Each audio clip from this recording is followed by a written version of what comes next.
Thinking and social media. Well, there's a lot on this topic. I watched The Social Dilemma. I got a lot of my information from that documentary. First off, we'll talk about the positive aspects of social media. So, yes, you see your friends and family's pictures. You get to see people that live far away from you. You get to see cute puppies. You get to see nice pictures of scenery and other people's trips and vacations. These are all wonderful things. The negative aspect of this algorithm is it sucks you in to spend as much time on your feed as you can so that you see more advertising, because you are the product that they're selling. The Facebook, Instagram, all of the other Snapchats and other forms of social media are free mostly to you, and you have to remember, how are they making their money? So I just want people to be thoughtful.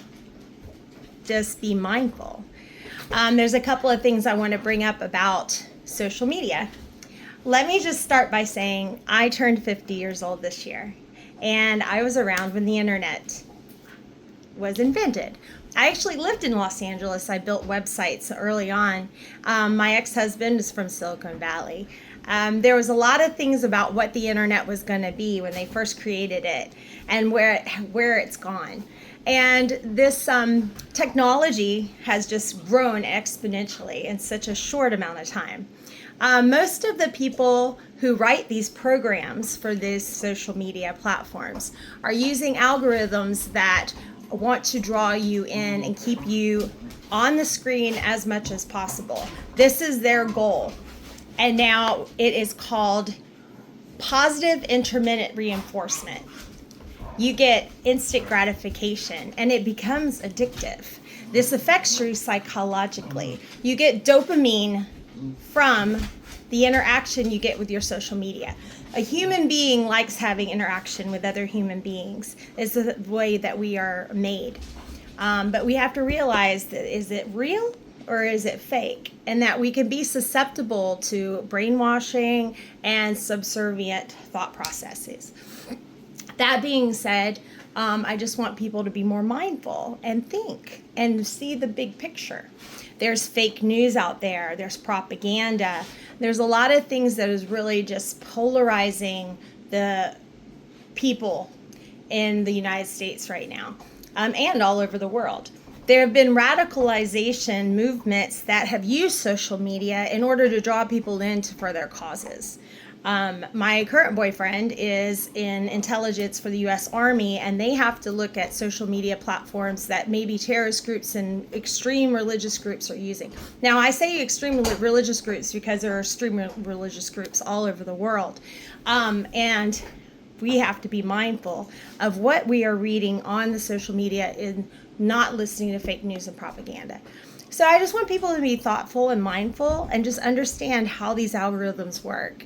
And I don't agree with censorship. I think that there's very good things on the social media platforms where we do have access to more news and world events that perhaps we didn't have in the past.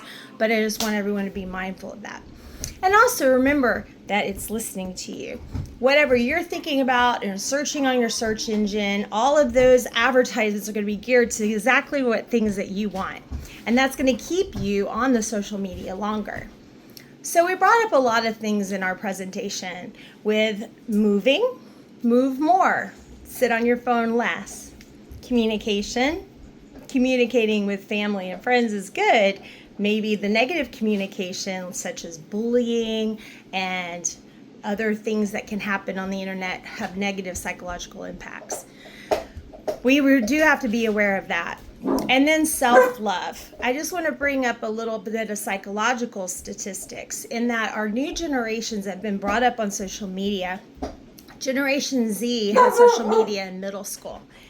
There is an exponential amount of more self-harm and suicides due to this dysmorphia of self that these young adults are experiencing. Oh, there's so many things I want to talk about with this subject. It's a great subject for wellness because I think a lot of people don't think about technology and wellness and activity, but physical, mental well-being should be your number one priority. And I just want everyone to just give thoughts to their thinking and thoughts and think for themselves. Thank you so much for allowing us to do this presentation.